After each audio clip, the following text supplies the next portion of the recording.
welcome to We're Not Wizards. We are the best, but not wizards. Enjoy the show!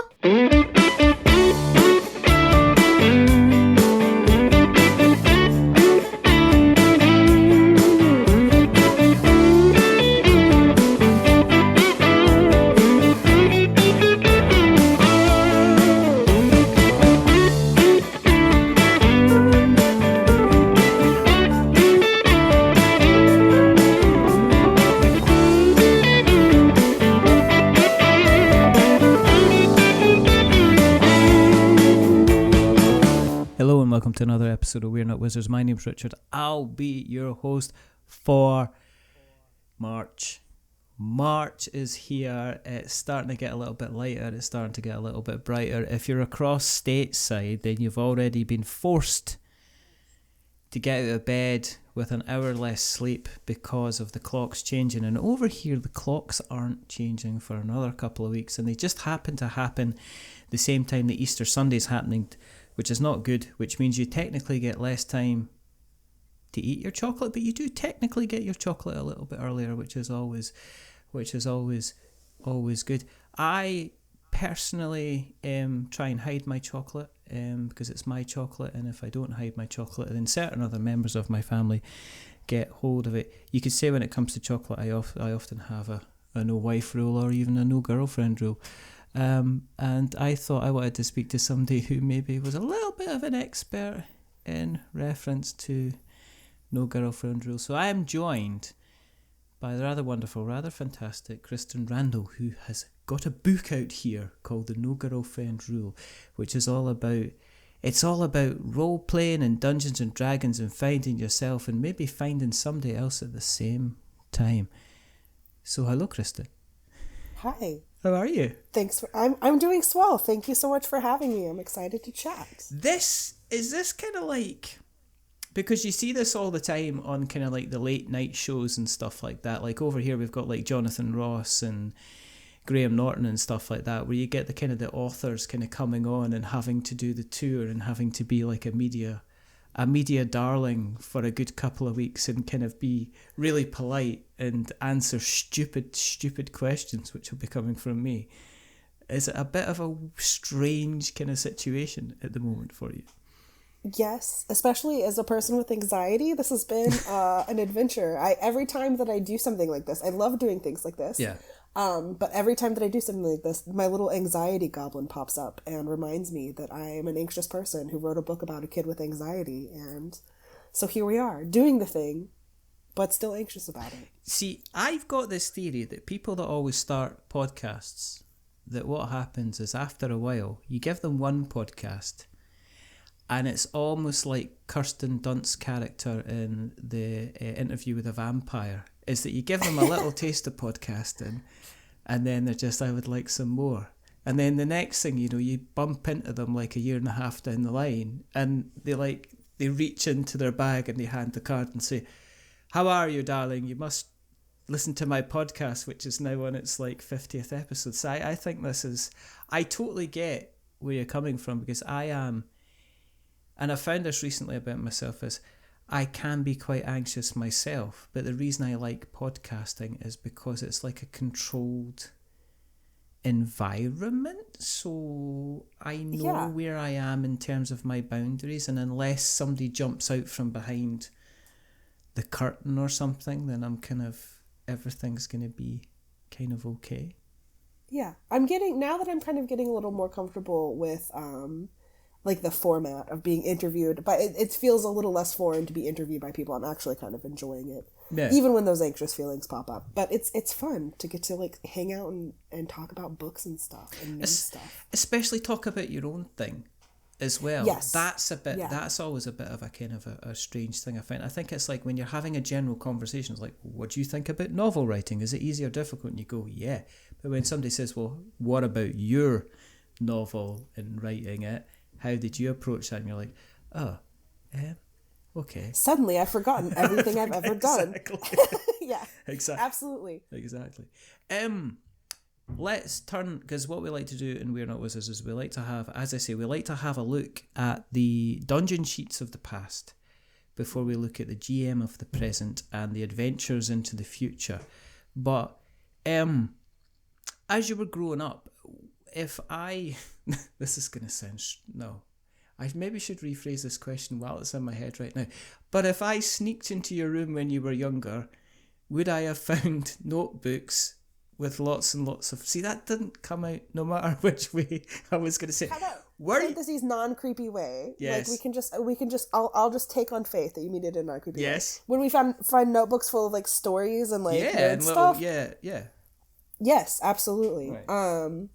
I've kind of been a lifelong nerd, and stories have always been the way that I interact with the world, that I process my own world. And it started with reading books, and then it progressed, I guess, naturally to like telling stories in my own head. Yeah. And then skipped right into writing stories. And so I constantly had like goofy little notebooks and diaries filled with stories. Like the margins of my notes in school would always be filled with stories and doodles and like little ideas. Even like my hobby growing up was like role playing, like forum role playing. I did a lot of like super nerdy writing back and forth with my friends. As soon as I realized that I could write stories like the ones that I was reading, it was all over. What would you say when you were growing up? What kind of authors were you always kind of diving into? What did you kind of love picking up and reading when you were younger? The first series that I remember reading, brief caveat, I have dyslexia. Right. Which is like a learning disability that makes it hard for you to learn how to read. So I actually reading growing up was really challenging for me, but I absolutely loved stories. And when I finally got comfortable with reading like on my own, I was in about like 3rd, 4th grade, and the first series I remember reading and really loving, I'm probably going to say wrong because I'm dyslexic and I never hear it said out loud, are the Pure Dane Chronicles by Lloyd Alexander. Right. Like the Book of Three, the Black Cauldron. I loved that like fantasy world. I loved that there was like a princess who was part of the adventuring party for them. I was also really obsessed with like Catherine Called Birdie and The Midwife's Apprentice. Like all of these books that I ended up picking up at my school's book fair became like my ride or die books. And they were all kind of fantasy, like medieval Renaissance festival vibes, with girl characters kind of front and center. Yeah. I was... Pratchett always hit me at a good age because I was only probably about... I was probably about 16, 17 when the first Terry Pratchett book kind of came out. Mm-hmm. Before then, it was jumping about a whole kind of different thing. It was really weird because I was more of a comic person than ever a book person, and it took a while for books, the kind of books that I was looking to read, to kind of align. But also, you didn't have the big chain of bookstores as well. Mm.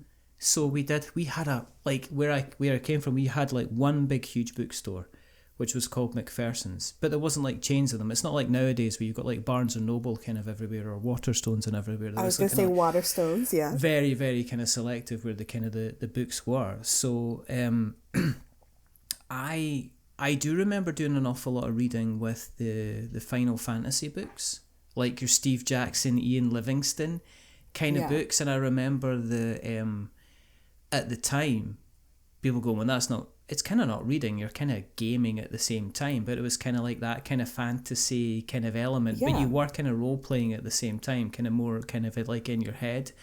And then they went to Epic. They started off with the single games, like, you know, I think the Starship Traveller was one. There was a road, like almost like a road game, a road rash type game or something like that, where it was like set in the future, like Mad Max world, and there was all these different things. But then they brought out like Crown of Kings, which was like a 4 set of big books, and I just remember kind of like devouring them, and people going, well, they're not really books, because you've got dice rolls and dice, you're rolling with dice. So that fantasy kind of thing in the background was always something like that. I jumped into a bit of Stephen King. And I like Stephen King, but I like Stephen King not because of the horror, because I remember picking up Clive Barker and reading some of his books of blood stuff and going, oh my, oh dear, no, and putting it down. Yeah. But the thing I always liked about King, and I think some of the things that people forget about King, is he's very, very good at writing kind of very, very human characters. that you kind Yes. of absolutely kind of identify with. And then going forward, I got into comics, and then finally kind of Pratchett appeared round about when I was 16, 17, 18. So that's where kind of I kind of came from. But at the same time that you mentioned kind of like role-playing. So was it kind of like was it D&D, or was it other kind of systems that you kind of played as well?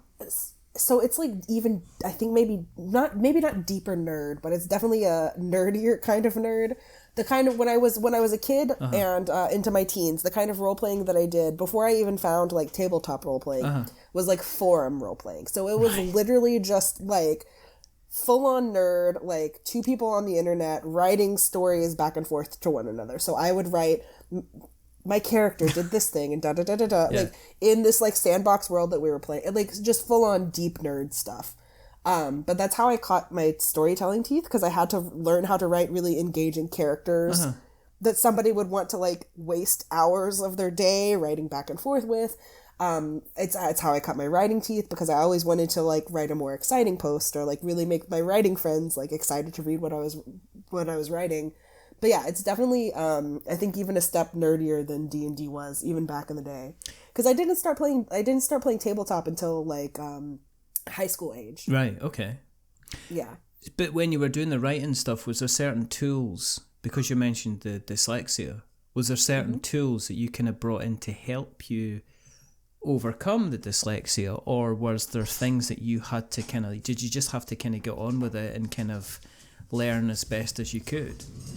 Yeah, so I think unfortunate for younger Christen answer is that I just kind of had to white knuckle through it. I grew up going to private school, which I think is different from private school over there, but it's like it's a non-public school, and there's not as much like special education support in those schools, or there wasn't then. I don't know about now. So I didn't really have a lot of like in-school support. I had a wonderful tutor who helped me outside of school, but I just had to find workarounds that worked for me while I was like, when I was physically writing things. And I think one of the ways that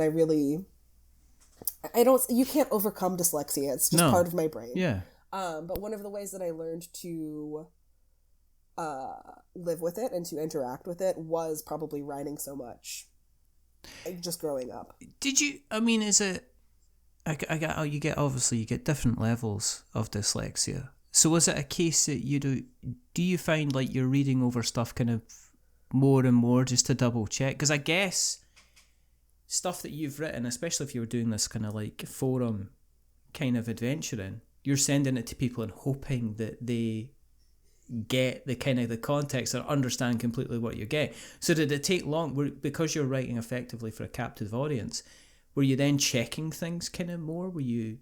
Or did they come to accept that little mistakes would kind of sneak through, and it wasn't that you'd made the mistakes, it was just one of these things?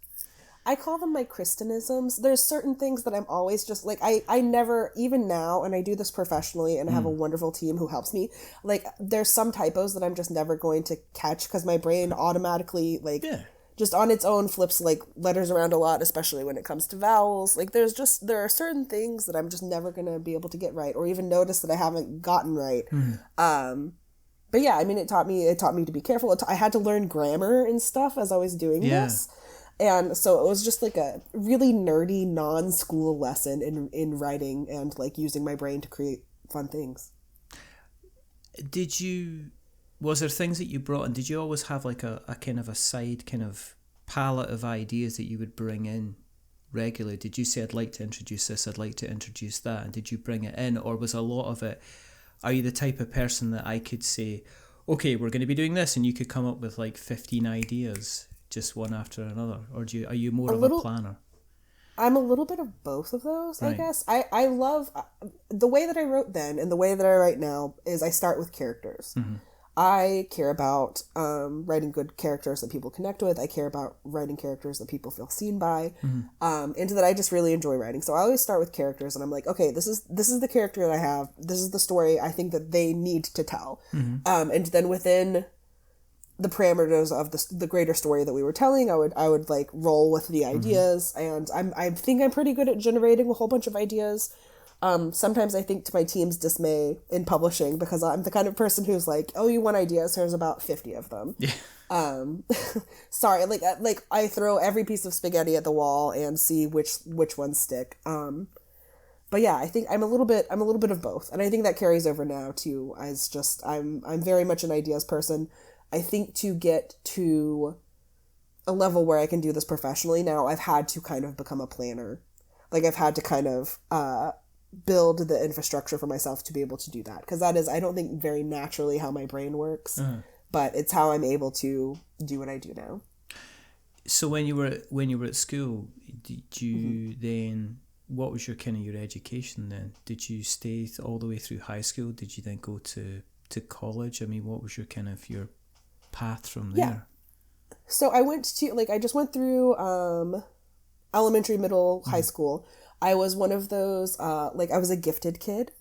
I don't know, do you all have that over there, where the kids who are high achieving and good grades and often are a little bit of a troublemaker, that are smart and get bored. I was one of those kids. And so I did really, I kicked butt all the way up through high school, and just if I was into a class, I was getting 100, an A+ in it. Yeah. If I was not into a class, I was getting a C, and I was cocky about it. I was a terrible student. But I also had undiagnosed ADHD. Wow. So when I got to college and that structure of traditional schooling was removed and I had to be the structure, I floundered. Yeah. Just totally flopped. And had no idea. I used to be able to do this all the time last year when I was in high school. Why can't I do this now? Yeah. And I really flopped. It was just not a good structure for me. And so I didn't finish my English degree in college. I tried twice and flunked out twice. But now I get to do what I love anyway, because I just write. I write all the time. So it's I don't need this piece of paper that you claim. I needed to get this kind of piece of paper. I do find it. I think that not that, I mean, there seems to be a kind of a push not to label people, but I think there's a kind of a push to kind of look at the kind of the ADHD stuff and look at the autism stuff. And I know some people that struggle moving from what you would call lower school up to kind of high school. Mm-hmm. And that's because they're used to being in one class with one teacher, and then when they go to high school, they're flipping between classes as they go to different subjects. And I know kids that really struggle with that. I know kids that if they've got ADHD, they love that because they know exactly that they have to be on Tuesday at 10 a.m. They have to be sitting in English for 40 minutes, and that's their class, and they're kind of sorted it out. And all of a sudden, if for some reason that class gets disrupted or whatever, they get lost. So when they go to university, like you said, it's a case of, well, you now only get a class at 10 o'clock. Your next class isn't until 2 o'clock. And your class after that isn't until 12:30 the next day for 4 hours. And it's and then right. You're also, the thing that got me is that I was the adult who was supposed to be enforcing that for myself. It was over. Yeah. Just could not do that. But absolutely, that was the case with me. Yeah. Yeah. So what drove you to kind of start the degree? Was it a parental influence? I mean, are they both kind of academics in terms of yes, they are now. So my parents actually they went to college. My mom was the first person in her family to go to college. They're both theater majors. Right. So drama runs in the fam. They actually I think drama runs in most families. Well, it's professional in my family. Wow. They, my dad worked in television for a long time, but they have now, later in life, they have both ended up becoming teachers. Right. And I can blame my high school teachers for making me love English, and I went to school to do an English degree. But yeah, no, I was, I guess, a stereotypical, dramatic, emotional, queer teen in the United States. I was really close with my English teachers in high school and really loved them, and they cared about me, which was really fun and cool. And I just kind of found my love of words. I guess I didn't find my love of words. I figured that I could do something with my love of words because of their influence. And actually, at my book launch in Nashville, the other day, my high school English teacher came and cheered me on for my book launch. Yeah, Mr. Stackhouse. Hi, Mr. Stackhouse. That's so cool. Yeah. I know he listens to the show, so that... I know, I'm sure, yes. Well, you yeah, better tell him to listen to the show. I You will. know what I mean? Because you can say, well, you get a shout out. I'm He just does, telling and you, he get a gets shout. Get a He shout. gets We a could- shout out in the book too. I love him so much that Wow. Hollis's favorite teacher in the book is Mr. Stackhouse. Okay. Mr. Stackhouse version in the book is he's an art teacher and not an English teacher, but I wanted right. to give him a shout out because he's just so good. So, you mentioned you're getting kind of your English teachers were really strong in the kind of the support kind of thing. In terms of nowadays, I think there's a little bit more support in terms of people's kind of identities, sexualities, and stuff like that as well. When you were when I was growing up, it was, it didn't exist. Well, when you were growing up, was it still something that was kind of like, I am feeling, I know who I am, but I'm not sure I should be telling everybody else who kind of I am as a person kind of thing? Yeah, so I was kind of on the cusp of the transformation that we've seen, I think, in terms of people accepting identity. Mm-hmm. Like I was in school when a lot of like the big like legal decisions were going through here in the United States. For me personally, I have always known that I'm queer, but I grew up in the American South, which is not a very comfortable place to be queer even still. But definitely not in the year of our Lord 2005 when I was like a cool teenager. And I was not super comfortable with my identity, but still I think the power of being a queer person is that we're just like drawn to one another. And like most of my community as a teen and like into my early 20s were all of my wonderful queer friends. Who were just like side-eyeing me and sure-janning me when I was like, I'm just a really passionate ally. Like, I'm fighting for the cause as an ally. And it was not until like I had like a girlfriend and like I went to like the gay bar and I was still like, I'm just an ally who loves to kiss girls. I'm just really, really passionate about what I do. I'm a method actor here. I was exactly. Yeah. And I was just so like in my head about like, well, I do these things, but this is not like I'm straight. I've got to be straight. Yeah. So lost in the heteronormative sauce. But it wasn't really until like my mid-20s that I like finally came out to myself. And have just thankfully had wonderful support from my friends.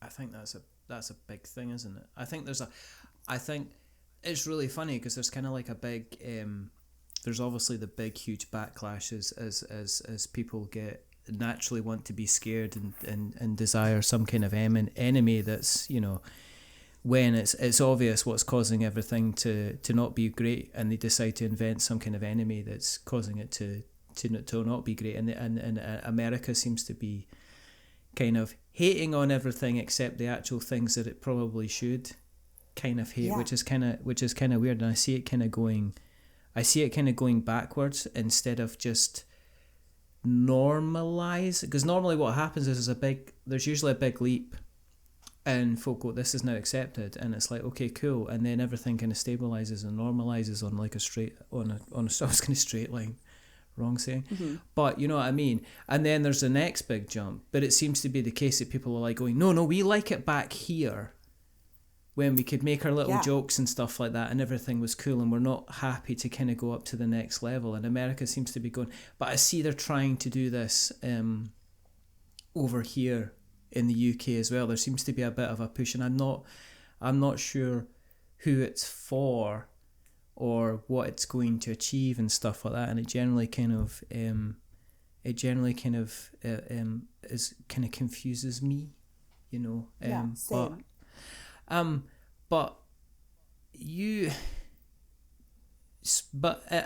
take it you're in a space now where it's kind of like, I am who I am, what I am, where I am, why I am. And was that one of the reasons, obviously we've got the theme of the book which we'll go into, but was that one of the reasons that you said, well, actually I'm going to write about characters that I not only, when I look in the mirror I see this character, but also hopefully when other people read the book, they'll also see that character as well, and they'll see a reflection of themselves. Yes, absolutely. So I didn't start writing characters like me until like my early 30s. And honestly, there's a lot of parts of myself that I didn't love until my early 30s. I didn't become comfortable with being a fat person until my early 30s. And I spent so much of my time growing up, like in my teens and in my 20s, just hating myself for being wrong, quote unquote, for not being this or that. And now that I'm on the other side of that and just love myself for who I am and excited to share who I am with the world, I want to, if I can be the voice for someone who is younger than me, like who picks up the book and sees that it's okay to be all of these things, it's okay to be queer and fat and anxious all at the same time, and maybe steps into self-love a little bit earlier than I was able to, I will be the happiest author in the world. Like, that's why I do this thing. I definitely write the books that I wish that I had growing up, and if the kids who need them or the young folks who need them find this and can step into self-love earlier, I've done my job.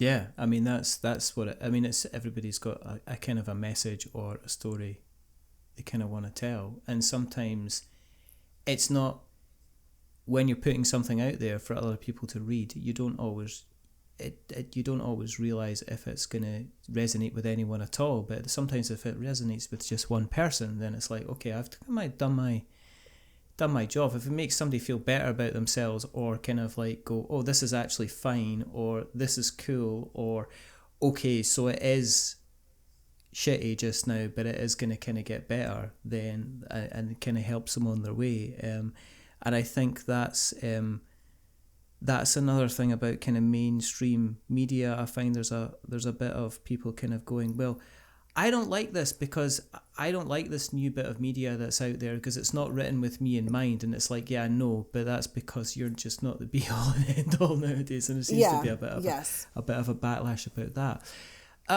But how did this story come about? Because I'm not gonna read it because, well, I could, but it's all about Hollis Beckwiths on a quest to find their place in the world of tabletop gaming. So how much of this did it write itself, and how much of this was kind of like, well, I'm actually basing this off my own kind of experiences? It definitely is a fictional story informed by my lived experience. Right. So I did not have an epic girl squad that I played D&D with in high school and stuff. But I've got that now as an adult, and it's wonderful. But it's definitely like, I wanted to be able to tell a self-love story. I wanted to be able to tell like a fun romance story. And I loved the idea. So I love tabletop.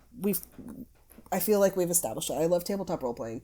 And one of the things that I love about it so much is that it provides this really unique sort of safe space to explore your identity and to imagine things about yourself that you might not be able to imagine. Like, you can put on a character and you can imagine having a silly voice or being a boy or being upper class or whatever. And you can imagine all of these things, but you can also imagine like being a wizard. It just gives you this wonderful, exactly. But it gives you a wonderful safe space to kind of explore these ideas and also your identity.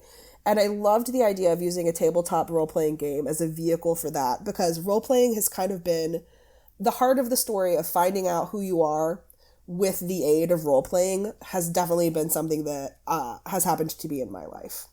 And so I've created this fun little like romance coming-of-age story with that at the heart of it. Did you, I mean, in the book you say that it was difficult to actually go into role-playing groups where there wasn't a lot of girls present or women present. Did you find that? Did you find that there was, if you were kind of going to specific groups, you felt maybe not as welcome as you'd have liked to have been? Absolutely. And I think that something that I have encountered as the book has come up, as bumping into the world now, is that is a very familiar experience to a lot of like women and femme readers of the book. Definitely in my teens when I was role-playing, I was the only girl in my group. But even into my adulthood, there's the first scene of the book is the worst game of secrets and sorcery ever played. Yeah. And that is directly inspired by a real game of D&D that I played in my own local gaming store back when I was living in Nashville. I was an adult then, and that was not terribly long ago. That was like, gosh, how many years ago now? I guess it was like 10 years ago. I'm old. But, I mean, like, it was in the most recent edition of D&D, so it's not like ages and ages ago. And unfortunately, I think geek spaces and tabletop spaces have not always been the most inclusive. And so it's been a real joy to kind of create a counter narrative to ideas like the no girlfriend rule. Like, well, my girlfriend can't play in my D&D game because it's just for us guys. And tell this wonderful story about a bunch of girls coming together and playing this really epic, wonderful story and finding like joy and like community within the game as a bunch of girls. Did it write itself then? Once you had the kind of the idea together, was it a fun book to write? Because I know some people that when they're writing stuff, it's like, how you getting on? It's like, I managed 3 lines today in my life. My life sucks. I hate it all. But I need to keep going with it because I got the advance for the book, and if I don't finish it, then I'm in a lot of trouble. Yeah.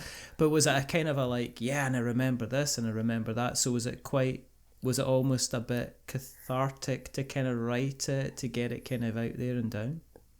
Yeah, I mean, there was not a single day when I was doing my first draft of this book that I didn't have a great time. I don't know if it's so much wrote itself as that it just brought me so much joy to write it that I was happy to get it. I mean, like, I drafted it in a month and a half for the first draft that I ever did of it. Yeah, and it was a big baby back then, too. It has been cut down significantly to under 100,000 words. Yeah. But my first draft of this book was like 120,000 words, which is just stupid long.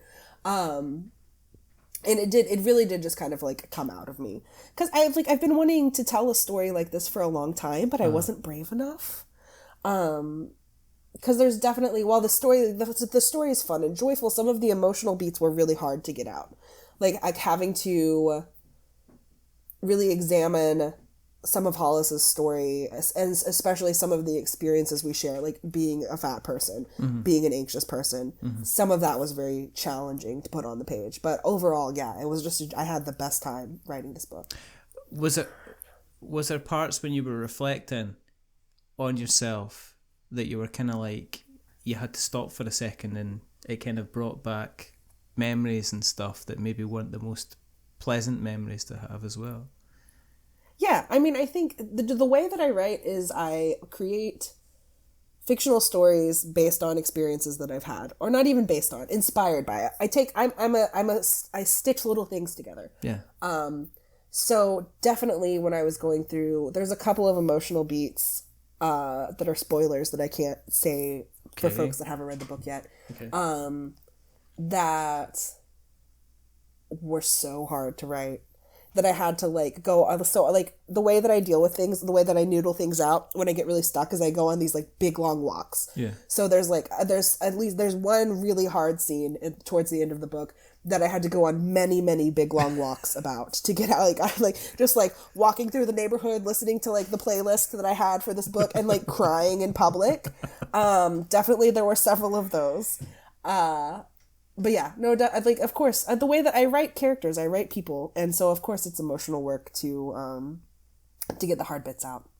Because one of the things, it's interesting you said you cut it back, because, I mean, I write a lot, I write reviews, I like to think I write, I write, but it's also, I think it's almost like board game design. It's like when it's your own product, when it's your own baby, you put everything on the table and you're mixing broccoli with sweet corn and carrots and mushrooms, and you've got a side bit of bacon, and you've got some toast, and then you've got some scones, and then you've got a gravy boat, and then you've got like a half pint of juice, and somebody has to come along and say, this all looks great, but the garlic mayonnaise and the ranch sauce on the side and the pizza, we can deal without one of those. Is maybe just a little bit kind of too much. So in terms of the editing, well, okay, let's talk. In terms of the writing process, do you generally just write everything kind of down and then strip it back, or do you kind of edit as you kind of go in terms of kind of stripping things out? I have to get everything out at once. Right. Maybe it's anxiety, maybe it's the neurodiversity, but I really struggle with, if I allow myself to edit as I go, I convince myself very quickly that everything I'm writing is garbage and I hate it. Right, and I'll stop. Mm-hmm. So I like to get everything out in one go, and then take stuff out after. Mm-hmm. Just so that I have stuff to take out. You know what I mean? Because if I don't get it all out, I won't have anything to edit at the end of the day. So I, much like I am in life, I throw every piece of spaghetti at the wall and see what sticks. Are you then using, again, going back to the dyslexia, then are you using additional tools to help you with your write? I mean, sometimes depending on how I'm feeling, I might open up Notepad, open up Google, and then just start talking away just to get kind of like a general structure and bullet points, and then go back and edit it. Do you ever use anything like that, or are you just typing away from the beginning and just So, the way it's a little, yes to both. Again, I keep saying that, I feel like, but I write stuff in phases. So I have like a big kind of brain dump phase before I start doing the actual like chapter 1 kind of thing. And ideally for like a month, I spend a whole month of just putting down every idea that I have, whether it's character or plot or setting or like literally whatever, into a big dump doc. And that is very much like, I'll be taking the bus to work and I have to like pull out my phone and like be the weird person on the bus giving myself a voice note to listen to later. Or like I've pulled over on the side of the road before and like typed stuff out to myself, or like just jot stuff down on Post-it notes. So at that phase, very much it's all, like everything all the time, like just like throw everything into the pot. Is that to do a little bit with the ADHD? Because what I find Probably. is like my memory, I'll have flashes of absolute brilliance and say, I really need to include this kind of word or this kind of phrasing in this review. And it's like, if I don't go and write that phrasing down right away, then gone. I'll come back to it kind of like an hour later and go, what was it I was going to say? It was probably the best line of English I've ever written in my life, and now it's kind of gone, but you know what I mean? It's kind of like that kind of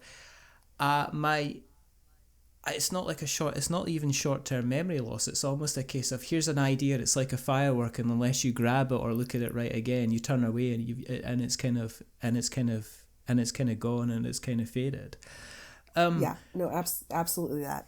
How long did it take you to kind of go from first draft to saying, right, I'm finished? And at what point did you say, actually, I'm going to start pitching this to people to see who's kind of interested in taking it kind of forward? So my experience is a little bit atypical. So I wrote it, and then I had to learn how to revise, because this is the first book that I've ever actually tried to do anything with. Right. It's really the first book that I ever wrote. I had drafted directly before this an absolutely garbage new adult romance that will never see the light of day. It will do. But it's awful. But this is the first book that I ever was like, okay, I know I need to revise this. So I had to learn what revision is and like how to do it and what is the right way, and then learn that there is no right way. So I did all of that, and then I applied for a mentorship program, which is like a cool. They're fading now, which makes me sad. But for a while, there was kind of a boom on the internet of author mentorship programs. So I had polished up the manuscript as best as I could on my own, threw my name to the hat for this mentorship through Right Team Mentorship Program, and got matched up with a wonderful author named Johnny Garzavia. They're amazing. You should read everything that they ever write. And then we kind of did like a training version of what querying looks like. So we worked, or like what having an agent looks like. So they worked with me to do a revision on the book. They worked with me to get my query letter in shape. And we did all of that. And then I started querying. I queried for about 7 months. When you mean I hooked up with querying, what do you mean by querying? Is that approaching publishing? Yes, sorry, I forget not everybody knows this like ridiculously specific jargon that I have to know as an author. That's why I'm querying, asking. Yeah. Yes, thank you. Yeah. Querying is the process of sending your manuscript to agents. Right. So after you've gotten your manuscript in the best state that you can, you write this very specialized kind of letter that pitches your books to agents. And then you send them out into the world. And some people will like get requests from agents. Some people just cold query agents. I did a little bit of both. I did some like pitch contests on Twitter back when it was still Twitter and like did good stuff. Yeah. And I actually connected with my agent that I ended up signing with, Becca Langton at Darley Anderson Children's, on Twitter through a Twitter pitch event, which is not the common experience at all. Yeah. So like she requested my book, she read it overnight, she like offered the next day.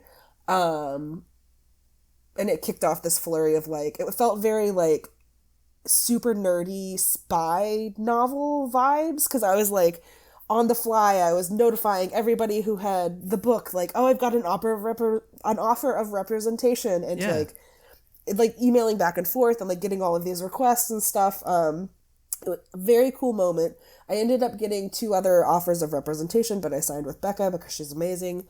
And then we got to revise again.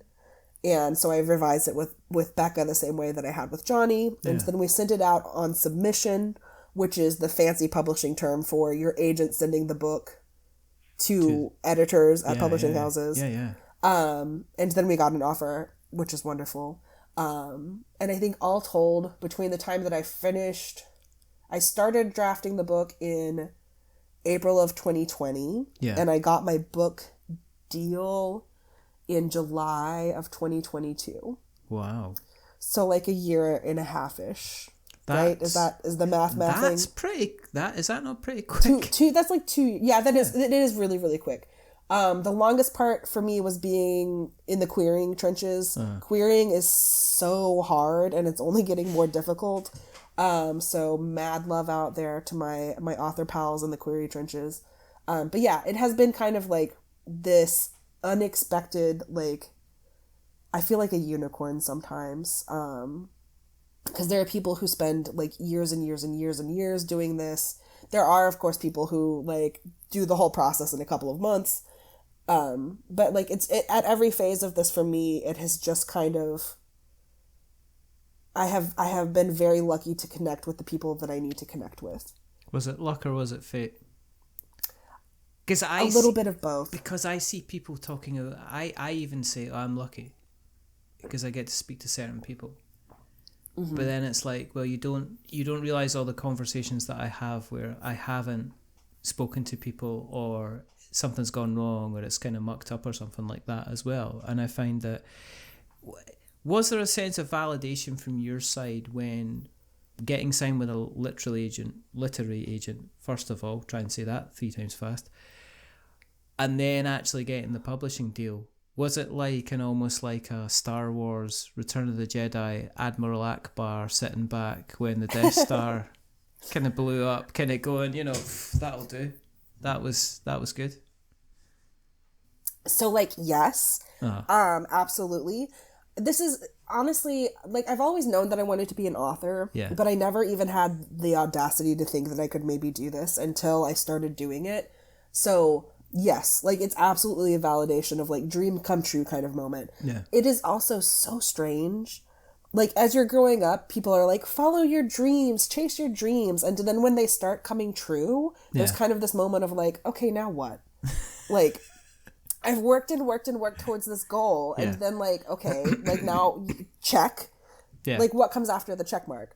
But luckily in publishing, it's just a wonderful, like a whole campaign of following the next check mark that you need to make.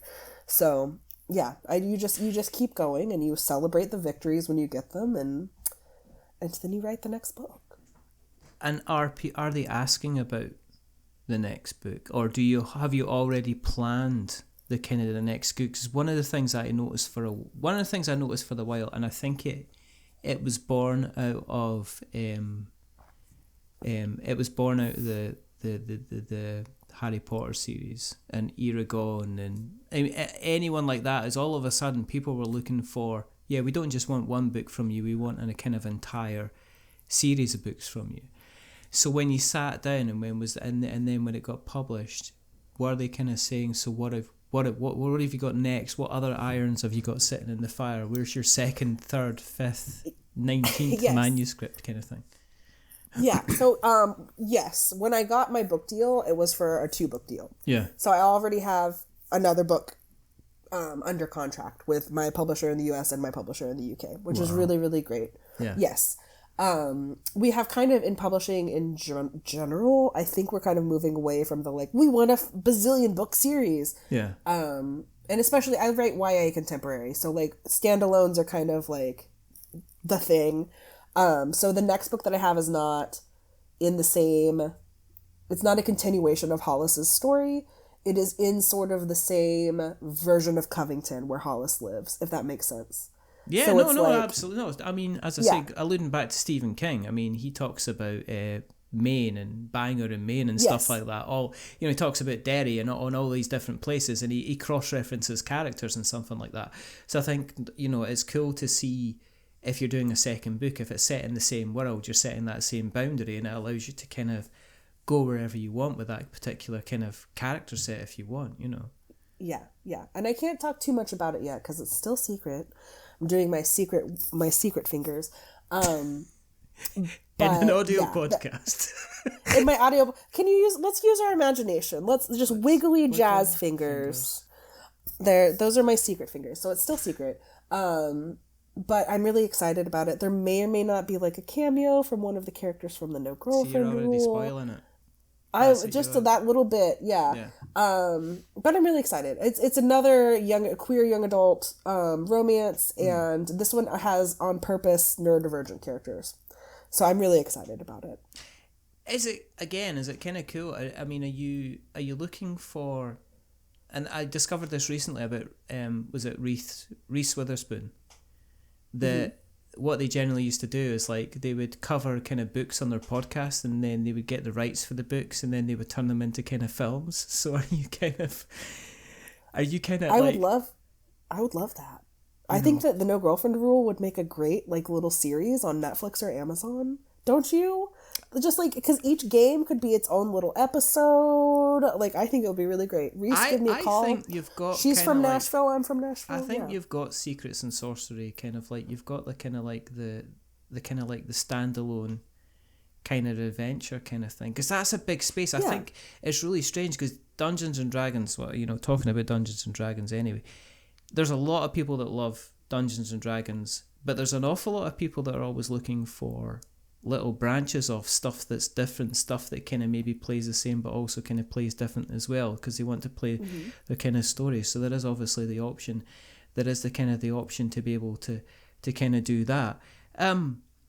For a while, and I saw this because of my job, is Amazon seemed to be doing the self-publish your book. And I don't know if that is still something that goes on as much, but it doesn't seem to be something that kind of goes on as much. And it's normally for the kind of the get rich quick kind of people.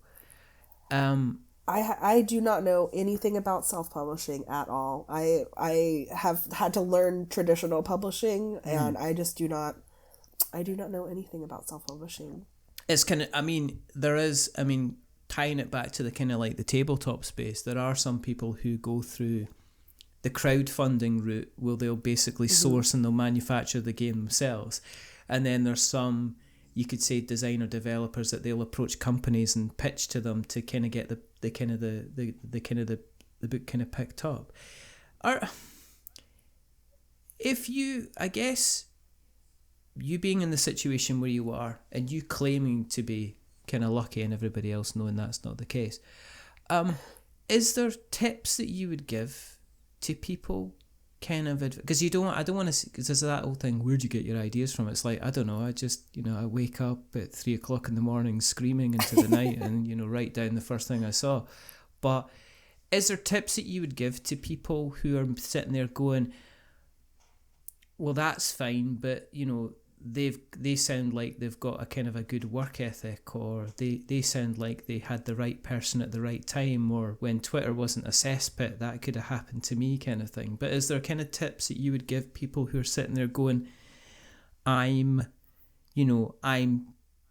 317 pages into my 407 page novel, and I'm just, I don't know what I'm meant to be doing next. Is there any advice you would give people like that? Yeah, absolutely. Like a specific advice, I think, is best like searched out. But my big, like my just blanket coverall advice is just to have the audacity to keep going, because there are so many places on this like journey to being published where it is so much easier to quit. And if you just bet on yourself, I know that sounds so corny, but if you like believe in yourself and you keep going, you have the chance to make it, to do it. And a big part of that for me in having the audacity to keep going is finding my people. Like, and again, I know that sounds like so dorky, but like reach out, connect with folks, like be brave and like slide into my DMs, like if you have a publishing question, get at me, like the wonderful thing about authors is that like by and large, we're all just kind of faking it till we make it. There are some lucky few who just like come from these like publishing dynasty families. Yeah. But like 85+% of folks are just like figuring it out as we go. But if you just reach out and if you have that moment of vulnerability where you ask for help that you need, I have been lucky to find, and I think that many people will be lucky to find, that authors are so willing to, if you're serious and if you're respectful and cool and like you really want to do the thing, people will reach back down the ladder and help pull you up. I have been incredibly lucky, I know, in my career, that people have been willing to reach back down the ladder and help pull me up. And now it's my turn to get to do that, and I'm really excited to start being able to do that. Is it strange having to do the marketing side of things, as in doing podcasts like this, kind of doing live event streams and stuff like that? When you were writing the book, do you think, oh well, one day I'm going to be appearing on a podcast with a strange Scottish person? That's my goal. Is it on a post-it note somewhere with a tick box? It's right here. Yeah. No, absolutely. So writing is obviously a very solitary act. It's not just like a group activity where we all sit down and are like, okay, we're going to write a novel now. Yeah. I never anticipated doing this kind of stuff. It's just something that I never thought about. I have been delighted to be able to do it, though. I don't think I'm naturally like inclined to do this sort of thing, but it's really fun and cool. And again, it's kind of like I'm learning as I go how to do all of these things. But it's important to me as a like fat queer person to be like visibly fat and queer and like be out there so that other people who are like me are like, oh, if Christen Randall can do this, maybe I could do this. Yeah. So no, I really love this part. I didn't expect to. I didn't even expect to be able to do any of this, but it's so much fun. Good stuff. That's great. The book is out just now. There's a bit of buzz about it. It's been in the is it USA Today? It's the USA Today bestseller list. Yes, it was number 109 out of 150, and you know what? I will take it. That's fine. You know, that's fine. I was so surprised and so like just happy and amazed that it listed. That's cool. And I take it is available from all good, bad, and indifferent bookshop. Wherever you buy your books, here in the US or in the UK. Or in the UK. You can buy a copy of The No Girlfriend Rule. Excellent. If people have listened along tonight and they want to find out more about you, where you exist on the internet webs, where do you exist on the internet webs? Where can we find you?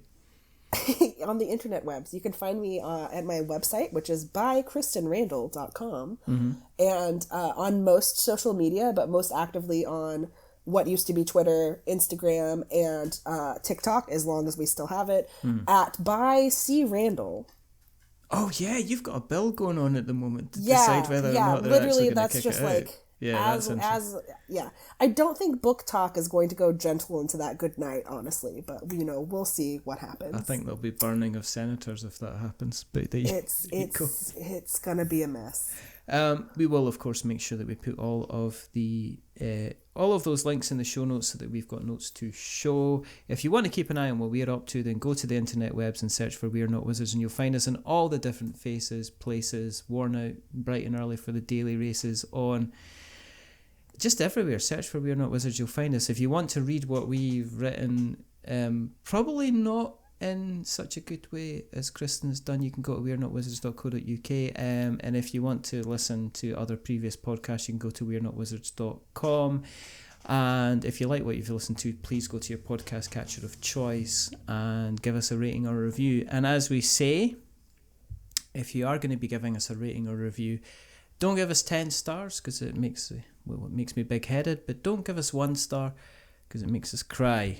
Give me something in the middle, like a 5, because it's average, and I'm just a little bit average. But the person who's not being average is rather wonderful, rather fantastic. Christen Randall, thank you very much for guesting. Thank you so much for having me. Now, I've only got 2 more questions. The first question is, well, I guess to remember that we're many things, but we're not wizards. Are we wizards, Christen? We are not wizards. Ways. Wonderful. And the second thing is to say goodbye. So it's a goodbye from Christen. Say goodbye, Christen. Goodbye. And it's a goodbye from me. Remember, stay safe, roll 6s, make something awful. And if you're wanting to read something slightly different, where it's not D&D, but it's a bit of secret and sorcery, and you're interested in finding out what are the rules behind the No Girlfriend rule, then give it a look. But until the next time, goodbye. A wizard is never late.